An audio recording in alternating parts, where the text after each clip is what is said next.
mata kuliah manajemen kewirausahaan pendidikan. Dan sebelum saya sampaikan, Bapak Ibu mungkin sudah melihat informasi atau kalau ada yang belum.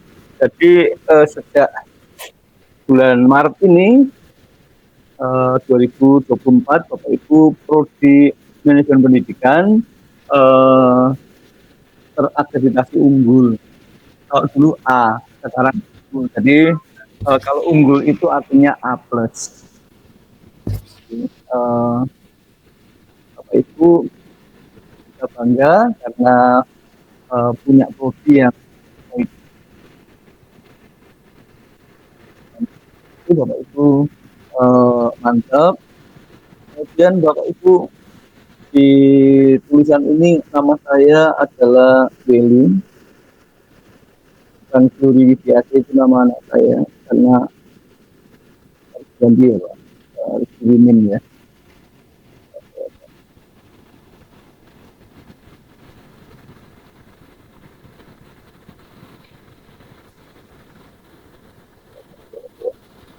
Oke. Saya tinggal di dekat kampus di Jalan Imogiri Timur, KM 1,5, KM 6,5. Jadi habis perempatan Giwangan ke arah selatan ke arah Imogiri itu kira-kira 1,5 kilometer dari dari perempatan Giwangan itu ya Bapak Ibu ya. Yang kelasnya Bu siapa tadi? Bu Eni tadi saya sudah kenalan dah lama ya Bu. Karena waktu semester 1 saya mengajar kelasnya Bu Eni ya Bu ya. Mengajar mata kuliah bahasa Inggris. Jadi ini semester Bapak. Gitu Bu ya. Terus ya. Yang kelasnya Ibu udah masuk belum Bu yang lain Bu selain Bu Eni? Ada beberapa Bapak sudah. Ya. Oke, baik. Sudah Pak Willy. Oh iya. Sudah banyak. Sudah masuk ya. Oke. Topiknya ganti Pak hari ini. Kemudian Bapak Ibu, kewirausahaan yang Bapak Ibu hendak pelajari adalah kewirausahaan di mana kewirausahaan sendiri adalah satu ilmu atau seni gitu ya yang memberikan kemandirian kepada para pemimpin untuk memberikan kesejahteraan, baik itu untuk dirinya sendiri maupun untuk instansinya, untuk lembaganya, untuk yang dipimpinnya. Itu adalah kemampuan berwirausaha. Jadi selama ini yang pengertian berwirausaha adalah kegiatan mencari uang, memperbaiki ekonomi, mengembangkan sumber daya yang ada. Namun pengertian yang lain itu juga berwirausaha itu punya pengertian di mana sumber-sumber yang ada itu bisa dimanfaatkan sebaik mungkin. Oke, Bapak Ibu saya ke slide yang telah tersedia. Bapak Ibu bisa melihat semuanya? Bisa, sudah tampak ya? Okay. Sangat Pak. Baik, itu Bapak Ibu ada 8 topik ya. Yang pertama adalah hakikat dan konsep dasar berwirausaha. Yang kedua pengertian kewirausahaan. 3 faktor-faktor motivasi berwirausaha. Nomor 4 proses kewirausahaan. Nomor 5 disiplin ilmu kewirausahaan dan perkembangannya. Nomor 6 kewirausahaan dilihat dari berbagai sudut pandang. 7 tujuan pembentukan wirausaha. Nomor 8 peran pendidikan dalam pembentukan berwirausaha. Oke, Bapak Ibu, sebelum saya lanjut, Bapak Ibu apakah ada yang mau sharing yang memiliki pengalaman berwirausaha? Saya mau dari kelas B1, kelas C1 ya. Bapak Ibu yang memiliki yang punya pengalaman berwirausaha. Teman-teman di Gunung Kidul beberapa kemarin ada yang punya wirausaha itu apa ya? mengembangbiakan eh, eh, perikanan lobster itu. Kemudian ada yang mete gitu. Bapak Ibu, namun ada juga untuk kewirausahaan sekolah, kemampuan berwirausaha di sekolah itu adalah Bapak Ibu juga misalnya menangani PPDB dengan sukses, meningkatkan daya saing sekolah gitu ya. Jadi wirausaha itu jadi ada dua. Pak Agung, boleh mulai dulu. Ya Pak, terima kasih. Ini ada dua hal yang ingin saya sampaikan terkait dengan wirausaha. Yang pertama terkait wirausaha yang usaha di luar sekolah nih. Ya. Kebetulan ada usaha yang saya jalankan selain saya mengajar di luar sekolah itu, saya memiliki usaha di bidang konveksi dan juga percetakan. Ini saya menggerakkan orang-orang yang ada di sekitar, kenalan-kenalan yang notabene itu hanya bekerja di rumah, tapi saya gerakkan melalui aplikasi. Jadi saya membuat media sosial, jadi saya geraknya di bidang online, tapi saya bisa saya gerakkan dari rumah, maksudnya untuk usaha ini, baik itu yang konveksi maupun percetakan. Itu terkait dengan usaha yang di luar sekolah. Kalau di sekolah, di usaha yang saya jalankan itu, kalau di bidang usaha biasa itu di koperasi sekolah, juga menjalankan khususnya di menjembatani anak-anak untuk mendapatkan layanan terkait dengan pramuka, karena memang di sini saya lebih banyak bergerak di bidang pramuka, termasuk menggerakkan sekolah kepramukaan. Artinya saya membuat sekolah saya itu biar bisa berbasis pramuka dan juga berbagi praktek terkait dengan pramuka di sekolah dan juga di keluaran lain. Harapannya memang ke depan bisa menjadi basis pramuka yang bisa menggerakkan di lingkungan sekitar sekolah maupun di sekolah lain. Dan itu sudah saya jalankan sekitar 3 tahun terakhir untuk yang pramuka. Mungkin itu Pak, saya berbagi. Terima kasih. Baik, terima kasih Pak Agung. Bapak Ibu ada yang lain yang mau menyampaikan, mau sharing tentang kewirausahaan yang pernah dilakukan, baik di sekolah maupun secara mandiri ada di rumah atau Pak Gunawan, silakan. Jadi, matur nuwun Bapak, berkaitan dengan kewirausahaan yang menjadi pengalaman kami, karena kebetulan saya ini dalam hal mencari pekerjaan kurang beruntung Pak. Jadi kami dulu GTT itu hampir 16 tahun Pak, belum mendapatkan income yang sesuai. Kemudian kami mencari solusi dengan cara, karena di lingkungan kami itu basisnya peranakan kambing etawa. Jadi kami menjalankan usaha peternakan kambing etawa ya, berjalan dari tahun 2010 sampai sekarang. Itu alhamdulillah bisa untuk menopang kehidupan keluarga maupun lingkungan Pak, dengan jalan kita bekerja sama bagi hasil. Jadi misalnya dalam bahasa Jawa itu gaduh gitu loh Pak. Gaduh itu kita menjadikan induk, nanti hasilnya kita bagi dua atau 50-50. Itu alhamdulillah berjalan sampai sekarang Pak. Terima kasih. Ya, baik. Kambing etawa ya Pak. Gede itu ya kambingnya. Beberapa diambil susunya juga tahu itu Pak. Untuk saat ini Pak. Jadi saat ini pemanfaatannya tidak hanya sekedar untuk apa ya Pak, namanya daging tidak, tapi juga susu. Bahkan kalau yang kualitasnya bagus itu masuk ke ranah kontes Pak. Gitu ya. Iya Pak. Baik. Oke. Mari Bapak Ibu lagi yang lain silahkan. Boleh sharing kewirausahaan di sekolah, misalnya peningkatan PPDB, penerimaan siswa baru, misalnya meningkatkan daya saing sekolah, atau apa yang ada di sekolah, tetapi juga usaha pribadi. Bapak Ibu dipersilahkan kalau ada masih lagi. Pak Prapto. Jadi Bapak, terima kasih sekali waktunya untuk usaha pribadi, karena kakak adik itu kan semua kontraktor, terus Ini di luar jalur pendidikan, ini ilmunya juga ditularkan kepada saya, sehingga saya juga usaha kafling tanah itu. Jadi beli tanah di kafling-kafling, dibangun dan dijual. Gitu Pak. Iya. Untuk yang di sekolahan, ini kita meningkatkan daya saing sekolah kita dengan sekolah yang lain. Ini satu, kita mendatangi TK-TK terdekat, kita ajak kerjasama, sehingga otomatis lulusan TK-TK terdekat itu banyak yang diberikan kepada kita. Karena di sekitar kita siswanya itu maksimal 90. Siswa saya bisa 120 sekarang. Bisa lebih tinggi dari sekolah-sekolah lain.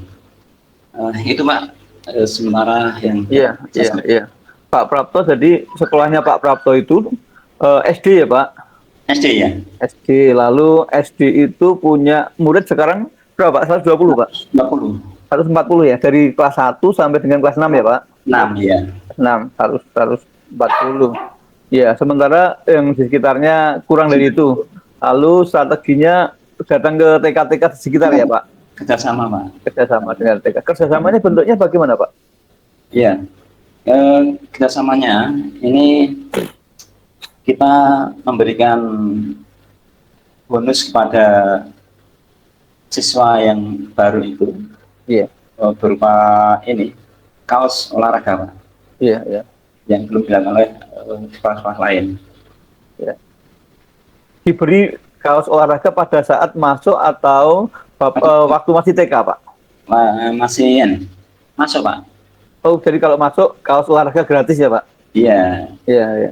Begitu daftar langsung kita beli kaos, dan ini sudah kita sampaikan promosi kita ketika ada pertemuan wali siswa TK itu.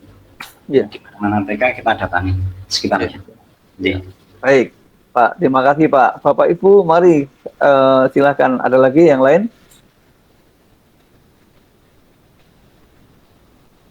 Pak Wulang mau berbicara itu? Belum Bapak. Belum ya. Bapak Ibu yang lain, mari. SD Muhammadiyah Condong Catur, Bu Lasmi ada nggak ini? Atau Pak Eko? Pak Eko sudah rawuh Pak Eko? Ada Pak. Oh, Bu Lasmi nggih. Mohon maaf, saya tidak on kamera guys. Nggak apa-apa, Bu. Baru ada kegiatan. Oke, baik. Assalamualaikum warahmatullahi wabarakatuh. Waalaikumsalam. Ya, saya sedikit akan bercerita tentang wirausaha. Pertama yang berhubungan dengan bagaimana kita membranding sekolah sebagai sekolah para juara, agar sekolah ini benar-benar bisa dinikmati atau menjadi minat masyarakat yang utama. Alhamdulillah di tahun pelajaran depan siswa kami sudah full dengan jumlah 146 siswa. Dan ini di bulan September kemarin sudah penuh. Kami membranding Penuhnya berapa kelas, Bu? 4 kelas, Pak. Satu angkatan 4 kelasnya kelas. 36. 36 kali 4 ya, Bu ya. Nah, Menerima, ini ya, kelebihan 2 ini. Luar biasa ya, Bu ya. Boleh, Bu, kelebihan Bu boleh. Ya boleh ya. Iya, Bu ya. Kita nekat aja pokoknya. Oh, nekat aja, karena ya swasta iya. agak boleh, Bu. Kalau Ya, negeri sekolah mungkin swastanya agak ya. lebih fleksibel gitu ya. Iya, baik. Nah, kemudian branding sekolah para juara ini memang kita mewujudkan tidak semudah membalikkan tangan. Tapi kita berkolaborasi dengan semuanya, baik guru, karyawan, wali murid, persyarikatan. Dengan branding sekolah para juara ini bagaimana kita mewujudkan? Dimulai dari kita pemetaan siswa untuk yang terkait dengan bakat minatnya. Anak-anak itu memiliki bakat minat di bidang apa? Itu sudah dimulai dari kelas 3, kemudian dilakukan pembinaan secara intensif kepada guru-guru kami, membina sehingga setiap kita ada event kejuaraan yang diselenggarakan baik dinas maupun swasta kita bisa menyelenggarakan. Bahkan kita juga menangkap peluang karena biasanya lomba-lomba non kedinasan itu mereka membutuhkan tempat. SD Muhammadiyah Tondong Catur menangkap itu sehingga kita bisa mengikutkan semua siswa dalam lomba itu. Seperti kemarin kita juga bisa melakukan semifinal KMNR yang ada di Solo, kita memberangkatkan 150 siswa. Semalam saya juga baru pulang dari Bandung karena kita belum dekat di tingkat nasional memberangkatkan 22 siswa. Nah, dengan branding sekolah para juara ini kita juga memberikan apresiasi kepada siswa setiap hari Senin di saat upacara agar anak-anak ini bisa memberikan motivasi yang lainnya. Dan kita juga minta dukungan orang tua. Tak kala orang tua itu mengetahui ada lomba-lomba, maka segera link ke sekolah. Dan kami juga menganggarkan untuk RAPBS bahwa untuk kesiswaan itu adalah pembiayaan nomor 2 setelah sarana prasarana sekolah. Itu terkait dengan branding sekolah para juara. Dan alhamdulillah sekolah kita ini sudah dikenal di seluruh Indonesia saat ini, insya Allah. Gitu. Kemudian yang berkaitan dengan hal yang mendatangkan finansial dengan sekolah swasta itu adalah sekolah yang harus mandiri secara keuangan. Tentu keuangan itu tidak hanya kita peroleh dari wali murid, tetapi juga bagaimana usaha-usaha sekolah itu kita kembangkan. Kami punya usaha dapur sekolah, di situ ada tenaganya 10 orang, di mana dapur sekolah ini akan masakkan 1.000 siswa, baik guru maupun orang tua siswa gitu ya. Di sekolah itu ada Di sekolah 1.000 Bu, 1.000 murid ya? 1.000 itu dengan siswa dan gurunya. Oh iya, 1.000 karena ya. siswanya udah 869 gitu. Iya. Itu kita kelola dengan baik begitu. Iya. Basis kita adalah basis pelayanan dengan baik, tetapi sebenarnya juga secara ekonomi mendatangkan tambahan untuk di sekolah gitu ya. Kemudian kita juga mendirikan swalayan yang bernama SWC. Itu juga kita programkan 8 tahun saya sebelum menjabat kepala sekolah juga kami memang punya impian untuk memiliki SWC semacam swalayan. Mengapa ini kami programkan? Karena potensial wali murid ini sangat tinggi. Kita punya orang tua yang banyak, bisa berbelanja di sekolah begitu. Dan alhamdulillah tempatnya ada, kita sekarang sudah setting dengan nama Siti Walidah Center gitu. Ini. Dan yang satu lagi mungkin ini menjadi pengalaman bagi Bapak Ibu semuanya. Kala kita melihat bahwa anak-anak itu banyak jajanan di luar gitu ya, yang liar gitu. Dan kita juga belum tentu tahu makanan itu sehat atau tidak. Kami juga mendirikan kantin sehat. Awal mulanya adalah kerjasama dengan BPOM. Di BPOM itu kita minta untuk meneliti, ya kami utusan dengan guru-guru untuk melihat membeli jajanan di luar, apakah itu sehat atau tidak. Nah dari situ ternyata jajanan di luar itu tidak sehat. Kemudian kami membuat kantin sehat, membuat larangan kepada orang tua untuk tidak jajan di luar, sehingga anak-anak bisa jajan di kantin sehat kita ini. Dan makanan yang kita jajakan adalah makanan titipan dari orang tua yang dirasa kurang mampu, dan makanan yang kita buat sendiri, tetapi basisnya adalah makanan sehat yang sudah kita teliti di BPOM juga. Sehingga alhamdulillah kantin sehat ini cukup luar biasa, dan kantin SD Muhammadiyah Tondong Catur mendapat julukan sebagai kantin aman tingkat nasional, dan alhamdulillah juga masuk ke dalam kantin nasional tingkat Asia itu ASEAN, yang nanti juga akan ada kunjungan di bulan September seperti itu. Nah ini upaya-upaya sekolah bagaimana kita bisa membuat bahwa sekolah ini benar-benar bisa mandiri secara keuangan begitu ya Pak ya. Mungkin yang bisa saya bagikan, ya mohon maaf saya tidak bisa on kamera, ini ada kegiatan lain. Itu yang bisa saya sampaikan. Terima kasih. Assalamualaikum warahmatullahi wabarakatuh. Ya. Baik, Waalaikumsalam. Bapak Ibu, itu dari SD Muhammadiyah ya. Bu Lasmi adalah kepala sekolah dan itu bentuk kewirausahaan sehingga di sekolah itu sebenarnya ada banyak potensi yang memungkinkan untuk sekolah itu bisa mandiri dan tidak harus bergantung dari pemerintah, tidak harus bergantung dari yayasan, tapi ada hal yang bisa dikelola. Oleh sebab itu dengan demikian maka mata kuliah kewirausahaan ini diperlukan buat kita sama-sama berdiskusi.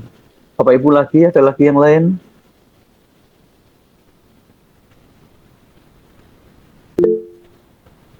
Ya, Pak Denny, silakan Pak Denny. Terima kasih Ya. Pak. Masih di sekolah nih Pak Denny? Masih Pak. Iya. SMP pinten Pak? 8 ya Pak? SMP 8 kemarin Pak, terus kebetulan saya terus dipindah ke SMP 11. Sekarang di SMP Negeri 11 Iya, Magelang ya Pak? Magelang Kota. Iya Pak. Baik Pak Denny, silakan Pak. Terima kasih Pak terkait dengan kewirausahaan yang berkaitan dengan sekolah. Kebetulan waktu saya di SMP 8 ya Pak, itu kan Ya. kita berada di lokasi yang sangat padat dan jalannya itu sempit dan tidak ada lahan yang lebar di situ. Nah, kebetulan sekolah kami itu punya aula besar Pak. Dari sekian tahun aula itu tidak pernah dimanfaatkan sebaik-baiknya. Terus saya izin ke dinas untuk membuka aula tersebut digunakan untuk ya resepsi atau apa, daripada sewa gedung mahal kita buka karena lokasi itu sangat padat dan susah mencari tempat untuk parkir sekedar untuk kegiatan resepsi. Dan alhamdulillah itu kami bisa cari sponsor Pak untuk itu. Iya, iya. Jadi ada masukanlah secara finansial dari sekolahan. Iya. Itu yang pertama, jadi memanfaatkan kondisi sekitar. Nah kemudian di sekolahan di pojok itu kita juga punya bambu hias itu Pak, bambu yang apa nggih? Yang tebel-tebel tapi kecil itu. Iya. Kebetulan kita punya tanaman itu dan itu tidak kita tanam karena tumbuh sendiri. Dan alhamdulillah tiap kegiatan apapun ya, ormas yang suka kampanye di jalan-jalan itu selalu ke kita. Kalau misalnya beli bambu sekitar Iya, iya, iya.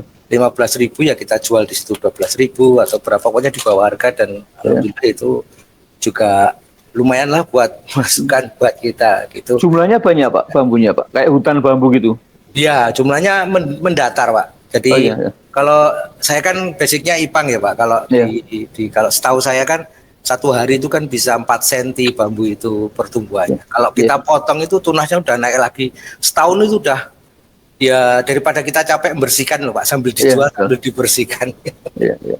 Tapi kalau untuk khusus untuk 17 Agustus kita nggak pernah jual. Jadi warga mau minta berapapun dipersilakan untuk ngambil sendiri. Nah, itu bagian dari ya kontribusi kita ke, kadang-kadang kita tuh sekolah megah tapi kita lupa kontribusi dengan warga sekitar. Itu kontribusi kita ke masyarakat gitu. Oke, terima kasih Pak. Itu yang Ya. bisa kami share. Oke. Pak Denny, terima kasih Pak. Oke. Bapak Ibu masih ada lagi yang lain?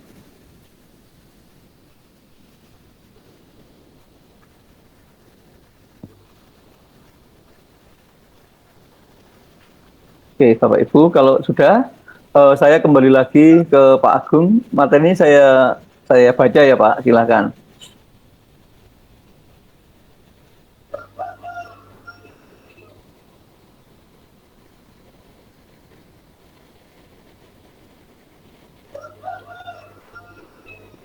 Ya, ini ya. Pada hakikatnya kewirausahaan adalah sifat, ciri, dan watak seseorang kalau yang memiliki kemauan dan mewujudkan gagasan inovatif dalam dunia nyata secara kreatif. Jadi ini sebuah pribadi di mana pribadi ini jika mengelola kewirausahaan maka nanti akan tampil di situ.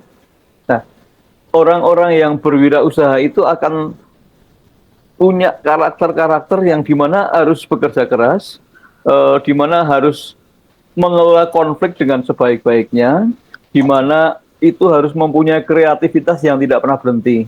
Bapak Ibu kalau mau nggak mau pikun, Bapak Ibu nggak mau Bapak Ibu nggak mau tetap pinter terus ya, tetap pinter terus. Bapak Ibu berwirausaha ini penting. Orang yang berwirausaha itu juga, Bapak Ibu, seringkali kita nggak berani konflik ya. Bapak Ibu, jadi Bapak Ibu kalau punya wirausaha, punya konflik dengan istrinya, dengan suaminya, wirausahanya akan terganggu. Ya, jadi dengan demikian maka menghindarkan konflik atau mengelola konflik menjadi sesuatu yang benar. Eh, Kalau ada rencana maka seorang wirausahawan itu mampu merealisasikan rencananya. Jadi Bapak Ibu,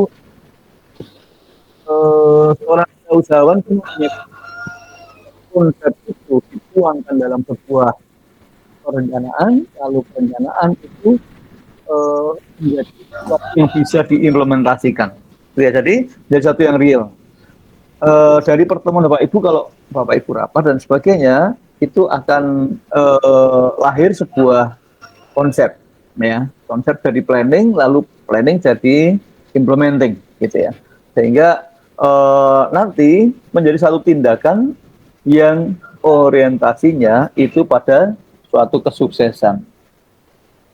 Beberapa contoh yang tadi ada, yang pertama adalah Pak Dini tadi menyampaikan bahwa sekolah itu ada gedung yang mungkin bisa dijadikan satu eh, satu hal yang bermanfaat, memberi manfaat kepada eh, personel yang ada di sekolah.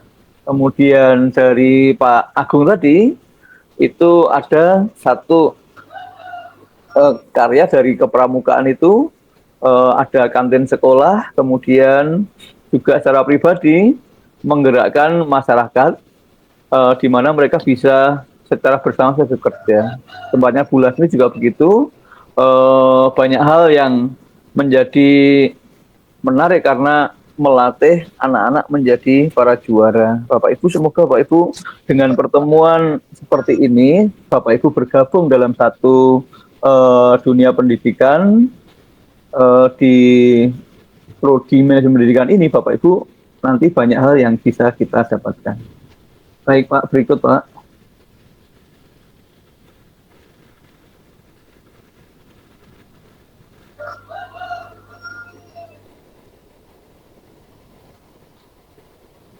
Ya, baik. Kemudian kalau kewirausahaan, jiwa kewirausahaan pada setiap orang yang menyukai perubahan, pembaharuan, kemajuan, dan tantangan apapun profesinya. Semoga Bapak Ibu ada di sini. Jadi pribadi, personal yang memiliki jiwa kewirausahaan, yang menyukai perubahan. Nah, Bapak Ibu suka perubahan, kemudian suka pembaharuan, kemudian suka kemajuan, dan suka tantangan. Apapun profesi dari Bapak Ibu.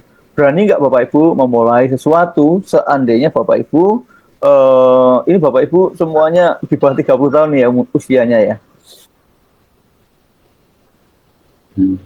Ya. Dalam usia yang seperti ini Bapak Ibu, misalnya ini, mari kita bersama-sama membuat keputusan, kita akan membuat satu wirausaha, misalnya kita, karena ini ahli pendidikan semuanya, bagaimana Bapak Ibu kita mendirikan sekolah, ya, kita usaha bareng-bareng, kita kumpulkan satu, kalau kita punya 3 kelas yang semester 2 itu 3 kelas, satu kelasnya 20 maka kita 60. Ya, kalau satunya 100 juta maka sudah punya uang 6 miliar. Bapak Ibu bisa mendirikan sekolah dengan modal sejumlah itu, kita bisa melakukan pembukaan sekolah. Ya, jadi tapi jiwanya itu adalah suka pembaharuan, suka perubahan, suka kemajuan, suka tantangan. Oke, baik, berikutnya Pak.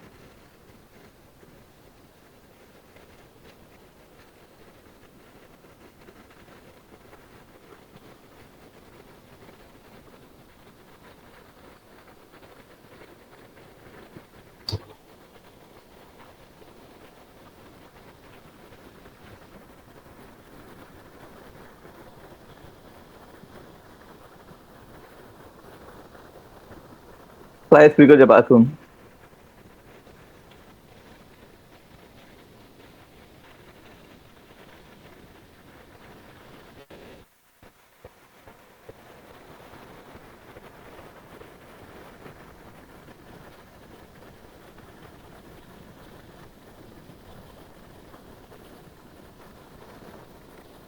Mari Pak Agung, silakan Pak Agung.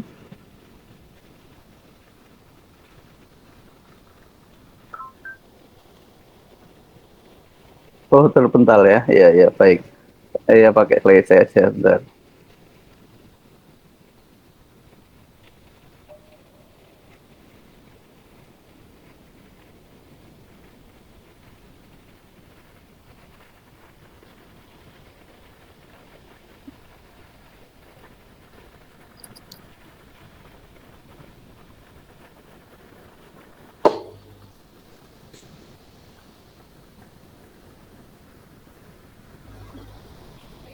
Iya.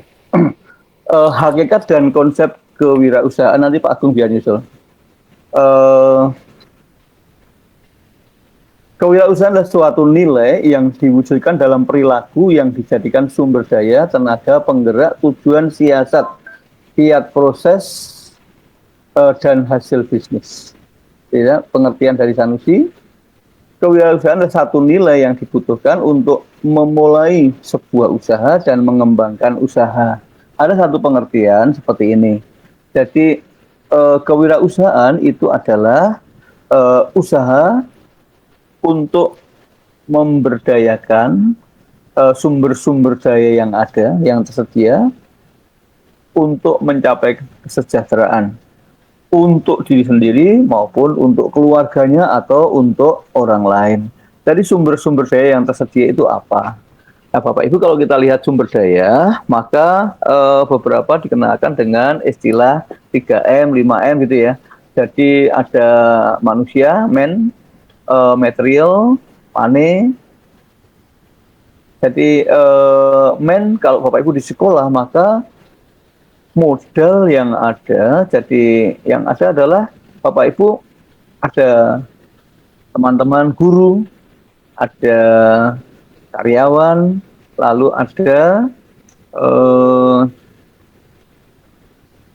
guru dan karyawan ya, ada siswa yang ada di sekolah. Nah Bapak Ibu, dari jumlah siswa yang ada, dari guru yang ada, Bapak Ibu, sisi lain apakah? Kalau Bapak Ibu kan sebagian besar kan, kalau Bapak Ibu sebagai pegawai, maka Bapak Ibu sudah bisa mendapatkan kesejahteraan dari salary yang Bapak Ibu dapatkan. Namun demikian, Bapak Ibu beberapa bisa mendapatkan tambahan, beberapa bisa ada dana taktis, gitu. Nah,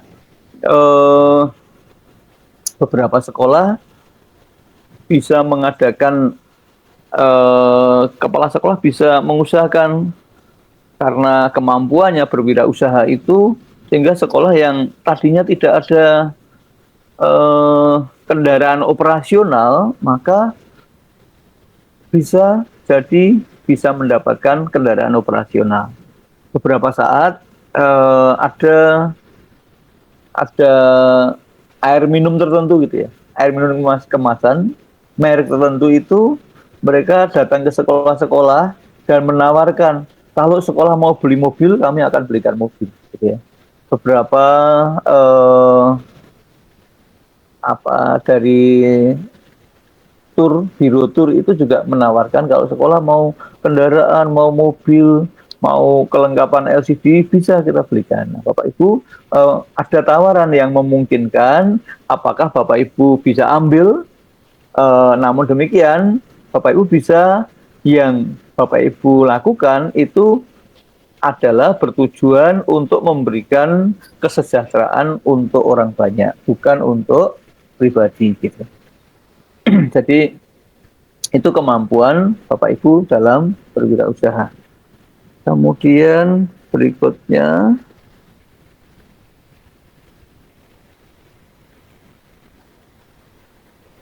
ada pengertian lain lagi, kewirausahaan adalah kemampuan untuk menciptakan sesuatu yang baru dan berbeda. Saya nggak pernah Pak Agung sudah datang. Iya Pak, kewirausahaan adalah kemampuan untuk menciptakan sesuatu yang baru dan berbeda. Semoga Bapak Ibu ada hal yang baru. Kalau tadi ada dari kewirausahaan di SD Muhammadiyah Condong Catur, itu sekolah ini mempunyai moto menjadi sekolah untuk para juara. Dan sekolah ini telah banyak menghasilkan. Saya satu kali berkunjung ke tempatnya di SD ini ya Bu ya. Kali saya pernah mengajar offline, mengajar luring di sana, dan saya melihat memang sekolah ini memang sekolah para juara dilihat dari banyaknya piala. Dan berbagai sekolah kami juga lihat tempatnya Pak Denny tadi, di ada SD Kemiri 3 kalau nggak salah Pak, itu juga SD negeri tapi kejuaraannya sampai Di Kota Magelang. Iya di Kota Magelang ya Bu. SD tempatnya Bu Haryati itu ternyata banyak kejuaraannya, bahkan sampai ke Singapura gitu. Kalau tempatnya Bu Lasmi tadi sudah sampai Asia ya Bu ya. Itu adalah salah satu kebanggaan, dan ini kemampuan untuk berwirausaha.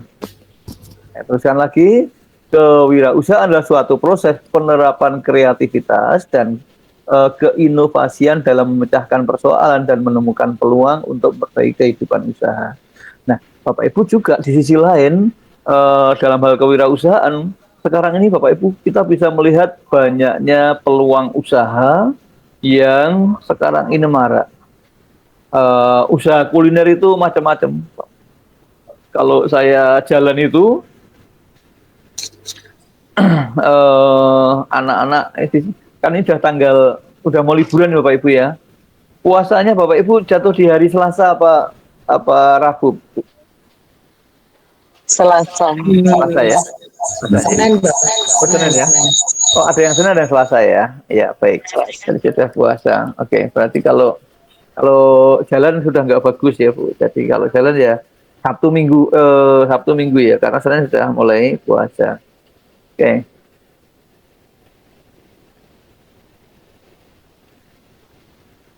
Ya, baik. Pak, saya akan meninggalkan definisi Bapak Ibu tentang pengertian wirausaha. Bapak Ibu sudah setuju semua ya? Bapak Ibu sudah jelas semua ya? Tentang pengertian wirausaha ya? Nah, Bapak Ibu, dari wirausaha itu wirausaha yang ada di diri pribadi. Bapak Ibu mengupayakan Bapak Ibu cari tambahan biaya, ada pengertian yang agak ekstrim. Jadi wirausaha itu mendongkrak ekonomi keluarga, gitu ya. Jadi usaha mendongkrak itu kan sebenarnya kan nggak kuat, ya. Bapak Ibu ada truk gede itu Pak, didongkrak pakai dongkrak kecil, gitu ya. Tapi bisa terangkat loh, untuk ngangkat truk gede itu dongkraknya cuma kecil.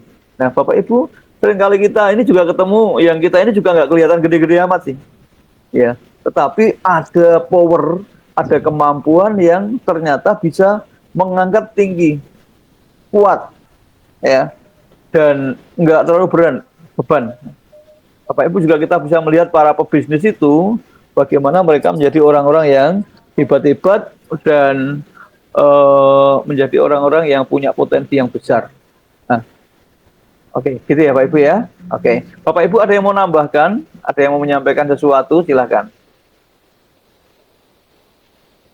Enggak Pak?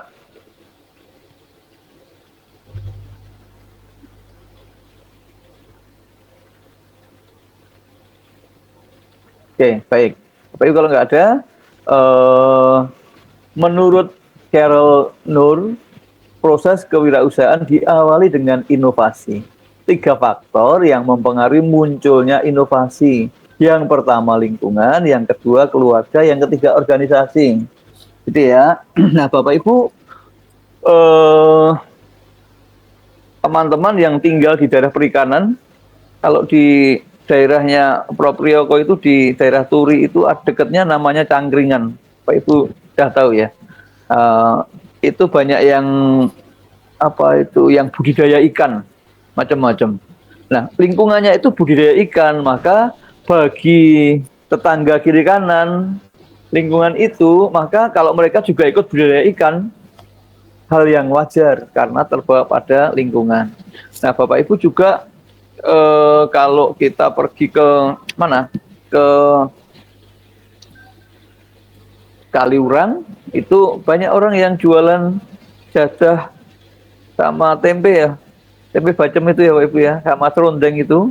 Satu dua akhirnya menjadi banyak karena apa, lingkungannya yang seperti itu. Nah Bapak Ibu juga, saya ini lingkungannya guru, jadi bapak saya guru, tetangga saya juga guru, teman-teman saya juga sekolahnya dulu SPG D1 gitu. Nah saya juga ikut menjadi sekolah guru gitu. Nah Bapak Ibu, salah satu faktor yang pertama mempengaruhi munculnya inovasi itu karena lingkungan. Nah Bapak Ibu juga ketemuan-ketemuan ini nanti juga akan mempengaruhi inovasi Bapak Ibu yang beda. Bapak Ibu dalam mengelola dana bos bagaimana, mengelola sekolah bagaimana, nanti Bapak Ibu dari sinilah Bapak Ibu nanti akan sharing. Gitu ya, Bapak Ibu nanti saya memberi tugas buat Bapak Ibu itu adalah tugasnya membuat bisnis plan. Ya. Bisnis plan ya, Bapak Ibu wirausaha. Jadi Bapak Ibu bisnis plan ini jadi untuk Bapak Ibu berwirausaha ya, ngerancang perancangan bisnis, kemudian juga perancangan mungkin usaha perbaikan sekolah atau usaha meningkatkan daya saing sekolah gitu Bapak Ibu, boleh salah satu wirausahaan pendidikan atau Bapak Ibu wirausaha dalam Bapak Ibu meningkatkan penghasilan itu ya. Nah besok kita diskusikan supaya Bapak Ibu pengalaman kita semakin bertambah. Oke. Bapak Ibu boleh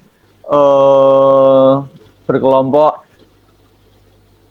apa dua orang gitu ya. Nanti kalau banyak kan nanti yang ngerjakan satu, yang lainnya nunut nama. Dan biasanya yang namanya itu ikut-ikut itu nilainya malah yang lebih bagus. Yang kerja keras membuat bisa kalah gitu Bapak Ibu ya. Oke. Lagi Pak Agung.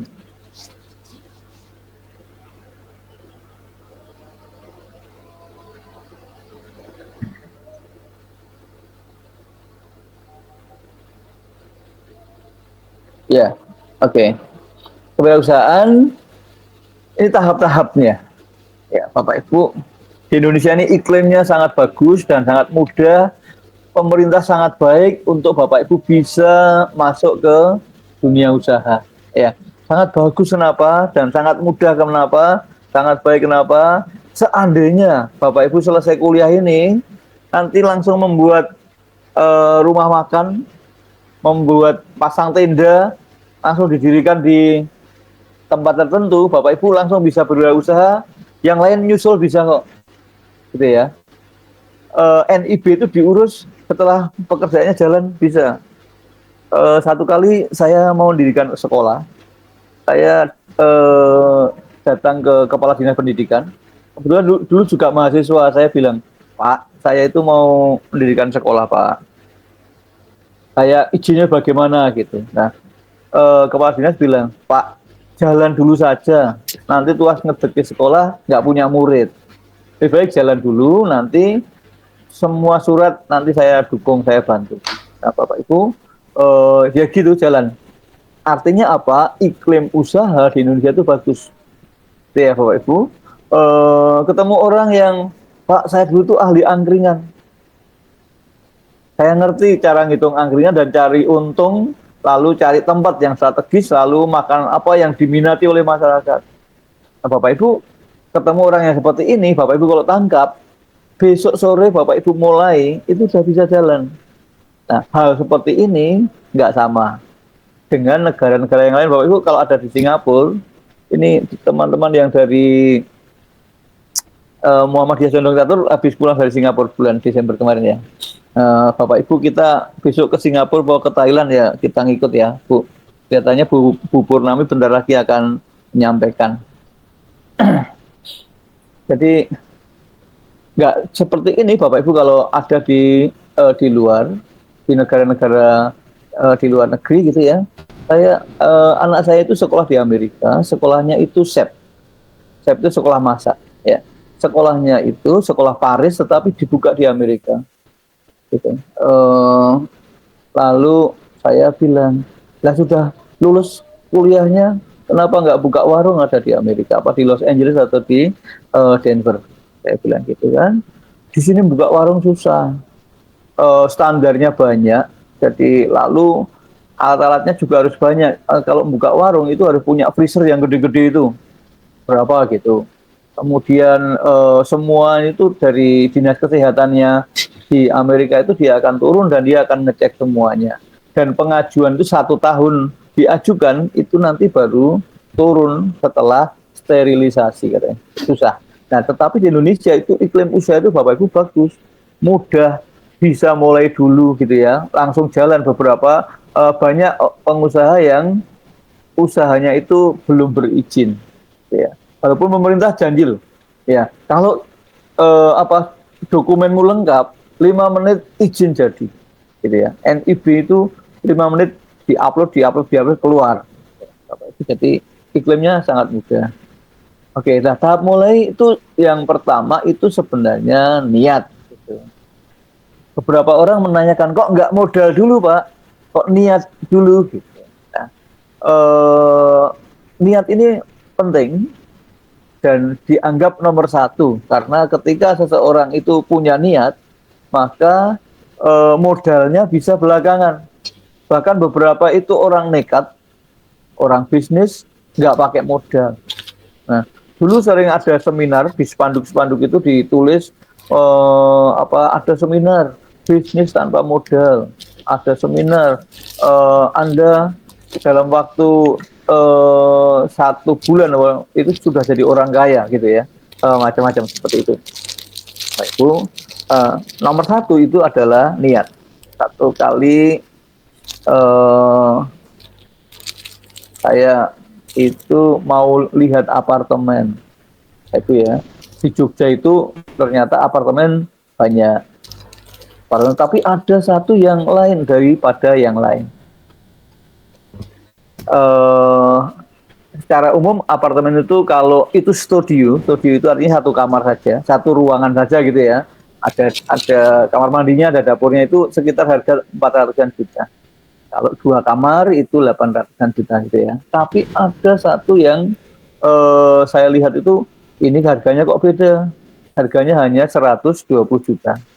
Di mana tempatnya? Tempatnya itu ada di Babarsari. Ya.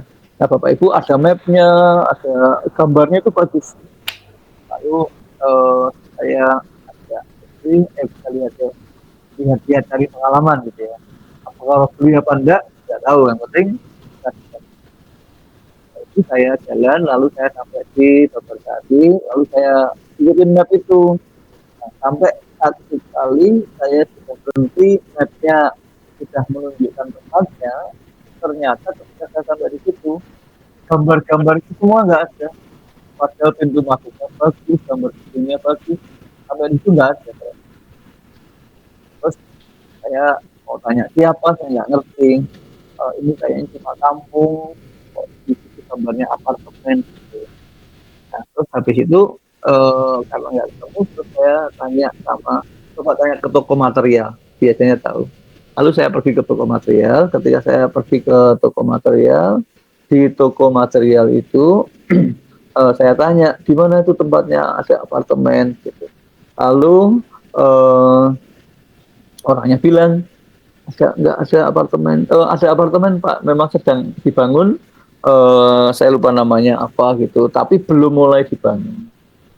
Tapi tempatnya di mana ditunjukkan. Nah, ternyata tempatnya itu kok masih sawah, ada kebun-kebun bambu gitu, kebun bambu. Kemudian ada orang-orang yang sedang mukul-mukul batako gitu, ya, mukul-mukul batako. Lalu saya datang. Saya tanya, apa betul ini tempat apartemen? Dia bilang betul gitu. Lalu ternyata juga ada beberapa tamu yang menanyakan juga. Ketika tamu-tamu yang menanyakan itu, saya ikut ngantri, ikut bertanya. Nah, terus habis saya sampai ke antrian saya tanyakan, ini betul ya yang untuk apartemen? Oh betul gitu. Harganya berapa? 120 juta. Kemudian sertifikatnya apa nanti? Oh, ini nanti nggak pakai sertifikat. Bapak Ibu mau nggak beli tanah, beli rumah, beli apartemen tidak pakai sertifikat? Kok bisa menjual sesuatu tidak ada sertifikatnya? Saya tanya begitu. Orangnya bilang, Pak, ini nanti itu apa itu kayak sewa guna gitu, Pak. Pengertiannya bagaimana? Tanahnya itu ternyata tanah bengkok yang dia sewa selama 20 tahun. Jadi ketika seseorang membeli, nanti 20 tahun kemudian sudah nggak punya lagi. Jadi uangnya sudah hilang. Dia memang menerangkan seperti itu, 120 jutanya kemana? Ya nanti Bapak pakai itu selama 20 tahun itu kayak sewa itu. Kemudian kalau Bapak nggak mau, nanti kita akan sewakan.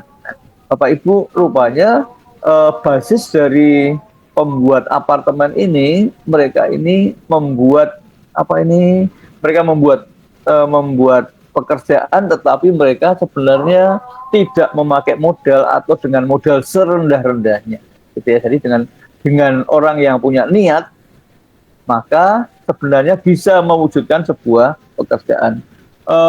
Beberapa orang yang nggak punya modal, tapi punya niat, mereka juga bisa bekerja karena properti itu misalnya maklaran tanah, maklaran perumahan-perumahan itu, mereka bisa hidup dengan cara seperti itu, maklaran motor, maklaran mobil gitu ya. Oke, yang kedua, melihat peluang usaha.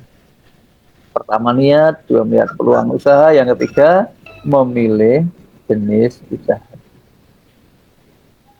Nomor 3, tahap melaksanakan usaha, yaitu pembiayaan sumber daya manusia, kepemilikan, organisasi, dan kepemimpinan.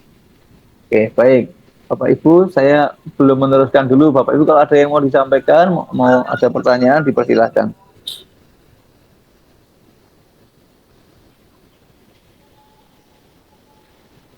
Ada komentar, silakan. Pak Agung. Mungkin hanya sedikit berbagi Pak terkait dengan tadi yang disampaikan bahwa wirausaha itu awalnya dari niat, memang benar yang saya alami. Artinya pada waktu saya memulai usaha itu memang tidak ada modal sama sekali, karena waktu itu masih sama seperti Pak Gun, masih GTT, jadi tidak ada modal. Modal saya hanya kepercayaan saja sama teman-teman relasi. Jadi yang pertama memang saya membangun relasi dulu, saya membangun teman-teman jaringan, baik itu di bidang konveksi, di bidang percetakan yang memang sudah ahlinya. Dan itu awalnya memang saya hanya order saja tanpa modal. Dari situ memang dari niat awal seperti itu, ingin bekerja sama, akhirnya ya alhamdulillah sampai sekarang sudah berjalan. Dia 3 tahun dari 2017 sampai sekarang itu sudah berjalan dengan baik. Yang awalnya memang tidak ada modal sama sekali, hanya modalnya memang saya suka di bidang desain grafis, jadi saya memang modalnya hanya modal kemampuan sedikit saja terkait dengan desain itu, tapi untuk modal uang itu saya tidak ada waktu itu. Itu Pak yang saya sampaikan. Terima kasih. Iya, iya, baik. Bapak Ibu, ada lagi yang lain? Niat ya Pak, nomor 1 Bapak Ibu niat. Bapak Ibu juga termasuk kompetensi Bapak Ibu, kompetensi berwirausaha di sekolah, modalnya ya niat sih loh, ya modalnya niat dulu. Tadi niat gitu, Bapak Ibu niat merubah ini gedung ini sudah nggak layak, gitu ya, sudah nggak layak, harus dirombak karena apa? Sudah tua, bocor-bocor, temboknya itu rembes saja, gitu kan, lalu kumuh gitu. Nah, Bapak Ibu punya niat dulu, ya niat. Caranya bagaimana? Ya sudah, nanti kan ketemu caranya setelah niatnya itu betul-betul bisa dipenuhi. Nah, Bapak Ibu, apalagi kalau di sekolah Bapak Ibu pasti ada berbagai cara untuk bisa mendapatkannya. Mari Bapak Ibu, ada lagi yang mau menyampaikan? Banyak yang belum bersuara ini.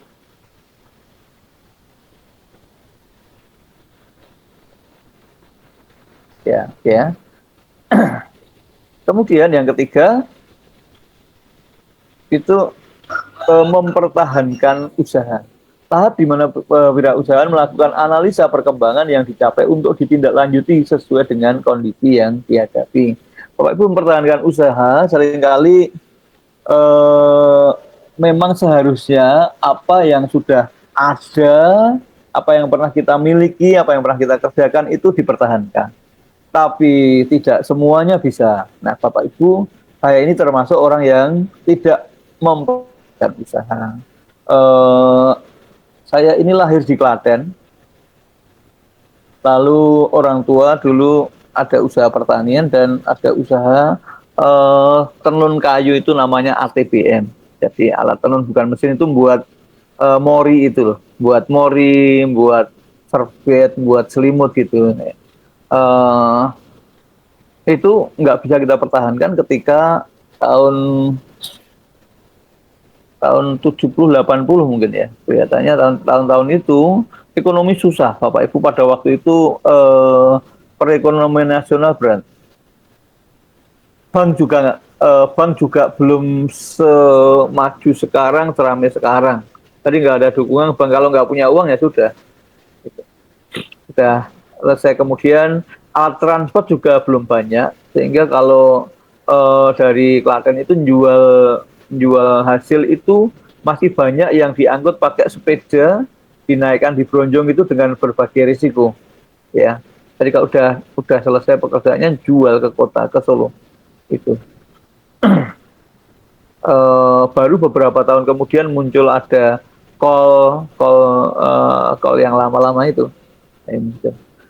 Mempertahankan usaha, jadi tahap di mana wirausaha melakukan analisa perkembangan yang dicapai untuk ditindaklanjuti sesuai dengan kondisi yang dihadapi.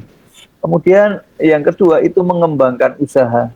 Tahapan lanjut berdasarkan hasil analisa apakah usaha dapat diperluas. Nah, usaha ketika Pak Ibu mulai usaha, Pak Agung mulai usaha membuat usaha pertama adalah membuat konveksi dan percetakan ya Pak. Ketika usaha itu sudah jalan, Bapak Ibu pengusaha-pengusaha ini lalu matanya jadi tajam loh Pak Agung, ya. Jadi tajam karena apa? Ketika kita sudah punya relasi, kita mau coba ini. Ketika aku punya relasi mau usaha ini, gitu ya. Jadi akhirnya menjadi banyak. Nah, saya menyarankan bahwa Ibu kalau punya usaha jangan berdiri satu kaki saja, ya. Kalau Bapak ada percetakan, Bapak ada konveksi sudah dua kaki, Pak. Karena apa? Ketika yang satu ini mengalami penurunan, ini mengalami kenaikan. Beberapa tahun terakhir saya ada di bidang garmen juga, Pak Agung. Itu COVID kemarin, ya. Kemudian perang Ukraina, Pak, ekspor berat. Jadi garmen ini akhirnya nggak bisa pergi, jadi hanya Amerika yang jalan, tetapi yang ke Eropa itu yang kurang jalan. Tapi sekarang udah boleh Pak, sekarang udah mulai jalan. Yang ke Amerika jalan, Eropa juga jalan. Nah Bapak Ibu, dengan mempunyai berbagai kaki, jadi ternyata rokok jarum itu, ya, mereka tidak punya satu usaha saja, ternyata mereka juga punya jarumnya, mereka punya bank BCA-nya, mereka usahakan yang lain, mereka punya usaha ini, usaha itu, dari berbagai usaha. Dengan demikian maka mereka memang kalau satu mengalami penurunan, yang lain tidak, yang lain naik, yang lain survival, bertahan seperti itu. Oke, baik, terus Pak. Mari, faktor-faktor motivasi berwirausaha. Ciri-ciri wirausaha yang berhasil menurut Kashmir, yang pertama memiliki visi dan tujuan yang jelas. Ya, punya visi dan tujuan yang jelas.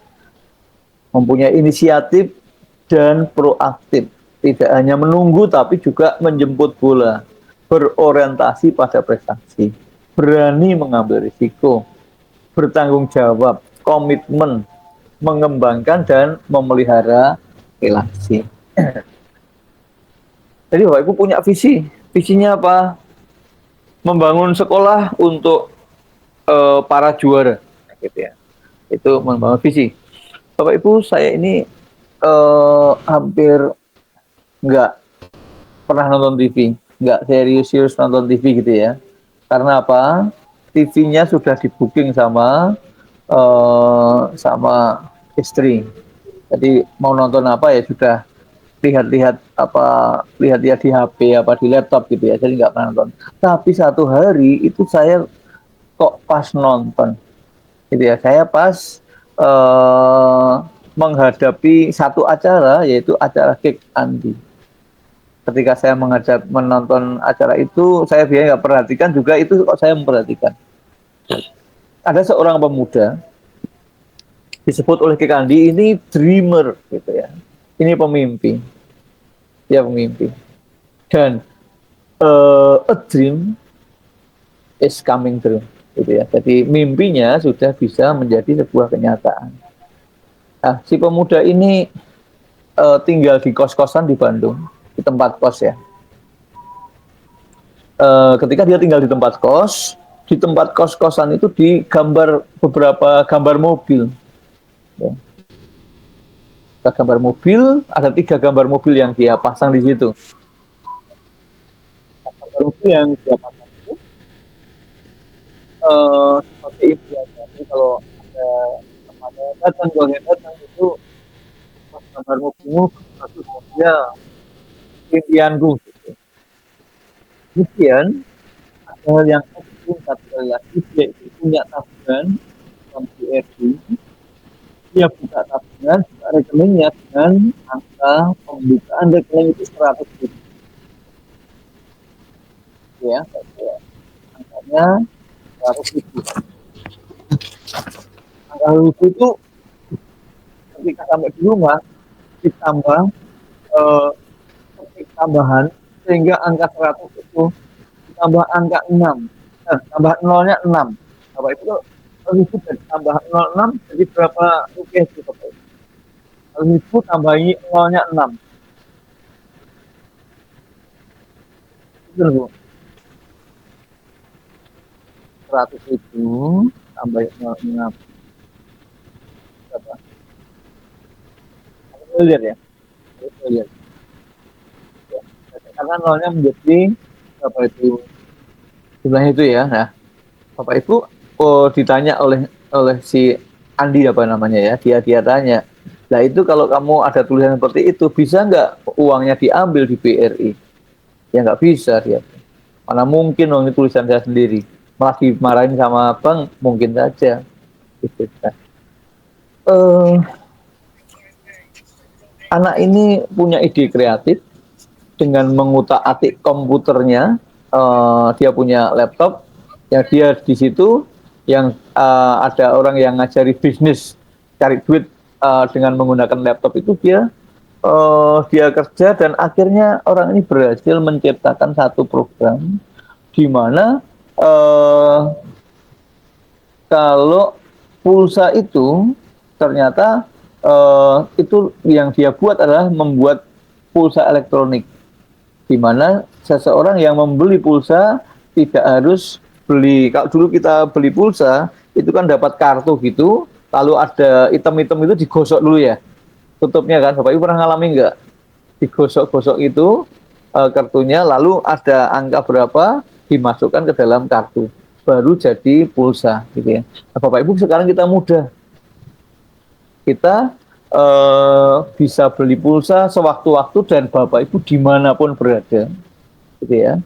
Dimanapun berada bisa bisa beli pulsa karena pulsanya elektronik yang bisa dikirimkan.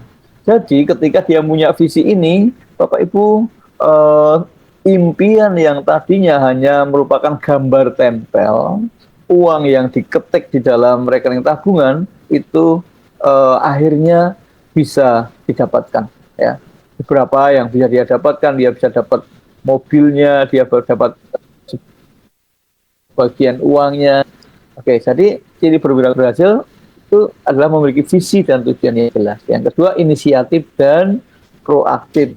Punya inisiatif, tetapi terus mengerjakan, terus memulai, terus melaksanakan. Gitu ya. Jadi proaktif. Kemudian berorientasi pada prestasi. berani mengambil risiko yang namanya sudah orang yang punya bisnis, punya urusan pekerjaan, yang ambil risiko. Ya, risikonya apa? Orang yang bekerja ya banyak segala macam Bapak Ibu. Jadi tidak semua pebisnis mesti berhasil ya. Seringkali tidak berhasil. Mungkin tidak berhasil, mungkin yang berhasil satu, tidak berhasilnya sudah 10. Itu berani mengambil risiko, lalu berkomitmen. Kemudian mengembangkan dan memelihara relasi dengan sebaik-baiknya. Ayo Bapak Ibu kalau ada pertanyaan dipersilahkan.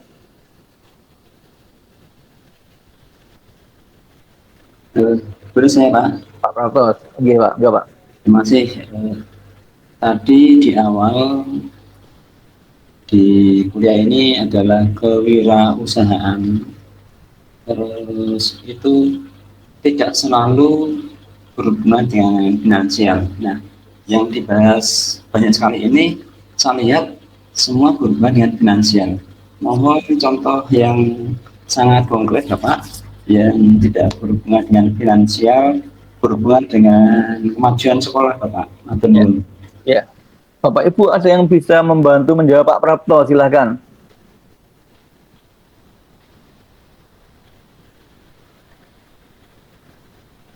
Bapak Ibu dipersilahkan. Jadi wirausaha yang tidak finansial, yang berhubungan dengan pendidikan, dengan sekolah. Ayo silahkan Bapak Ibu, mari.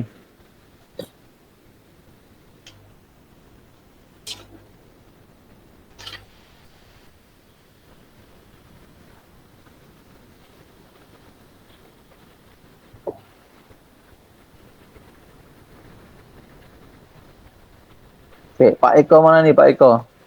Pak Eko Muhammadiyah, Pak Ketua apa ya?